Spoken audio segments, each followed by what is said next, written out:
the best a man can get. Back here, first things first, we're joined by FS1 NBA analyst Chris Broussard. Chris was admiring our old people pictures. Did you do that yet? Yes, I didn't like the way I looked old. So you just forgot But that. your radio partner, Rob Parker. I thought Rob Parker looked better. He's got something to look forward to. He looked better. The contrast between the skin color and the gray hair looked really good. It does? Yeah, I don't think you had to do that with some type of app, though. I've been knowing him for like 20 years. He's been moving up. When we start dressing him at Fox, we start that Detroit now. They had Give him a hot shower and some clothes. They had him in new suits within 3 days. Man, Rob. we don't provide this but for you. I love you, Rob Parker. Very much. That's love you. mean, man. Detroit, man. Let's get to it. You can't talk about the best teams in the East and not bring up the 76ers. Joel Embiid is developing into one of the best big men in the game, and they locked up Ben Simmons on a max deal, but Charles Barkley has some pretty blunt advice for the two Philly All-Stars, saying, quote, Embiid has got to get his fat butt in shape, and Ben Simmons has got to get to work on his game. All right, Broussard, who do you think needs more work for the team's long-term success? Embiid and his glutes or Ben Simmons and his game? Look, I think, unfortunately, there's reason to believe neither guy will really develop to the degree that they need to, okay? But if one doesn't, like, I have to pick Joel Embiid in this situation because I think you're talking about health versus just development as a player. Embiid, to me, like Barkley was right. I think Joel's knee problems last year in the playoffs, I think that's related to being overweight. So you get yourself in shape, I think you're better physically. His stomach issues, I think, could be related to diet. So if he's got a nutritionist and gets himself in shape, I think he'll be fine.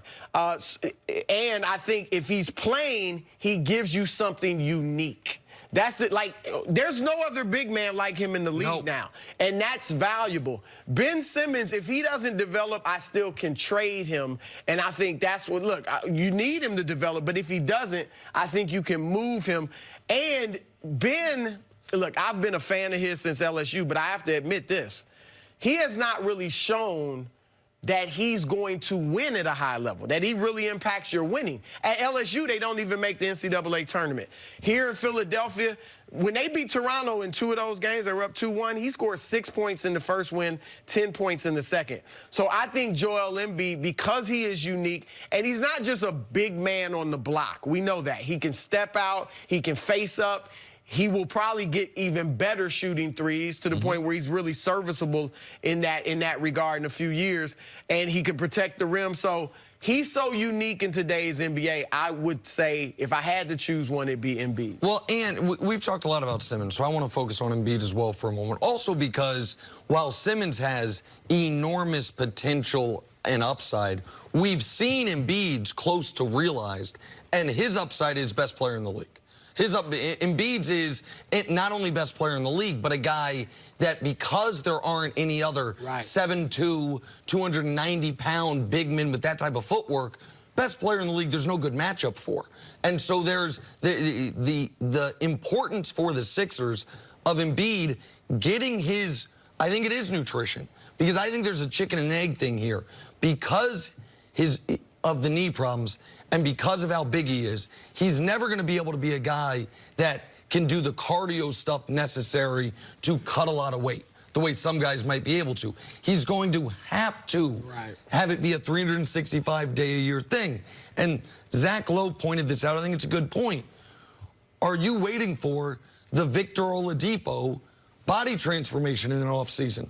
The Giannis body transformation in an offseason, where it's like Joel Embiid, 6 weeks before season starts, posts a picture to the gram of him looking rocked up and leaned down, because he does seem to have problems with what he eats and his ability to keep his weight, prevent it from fluctuating. We know what Simmons' problem is. Can't shoot. Will he work on shooting? Will he put in the embarrassing work that Blake Griffin talked about of going in a gym by himself because his shot was so awkward, and how he was already an NBA All-Star and had to rebuild his jump shot? Embiid's is a little more complex because it's about something he has to do at all times in season or off season in order to stay fully healthy and in order to stay at his right playing weight. You know, Charles Barkley said something else, too, which is an interesting point, which was, he said, when I came into the league, I got fat, I ballooned, and Moses Malone sat me down and said, dude, you're fat. Like, it's not going to happen for you. So you wonder who's going to sit these two guys down. Is it an Elton Brand? Is it a Brett Brown and say, you need to lose weight, you need to shoot better? Is he the coach or the general manager that's capable of even having that conversation? As a player, what's harder to hear? And where are you more likely, who's more likely to change given what advice you get? Yeah, I think that's a great question. But also in that, even if there is a viable answer, Elton Brand as a general manager, former player, is he going to do it? Brett Brown, is he going to do it? I don't know who's going to do that, but I'm going to tell you when it works, Jenna, is when you decide that I'm going to do it. I don't need a coach, don't need an organization, and there's a couple different levels of maturity in an athlete when he's in his 20s. Joel Embiid, to me, I'm less concerned about, because it's easier to do. Right. Diet, cardio. How many people do y'all know can't shoot and became a good to great shooter? Don't make a list, because there's not a whole bunch of people on it. Jason all right? Kidd, there's not a whole bunch of people on it. Joel Embiid, we have seen players, immature, come in, they don't understand eating, they eat a lot of fast food. That's one of Joel Embiid's problems, is selection.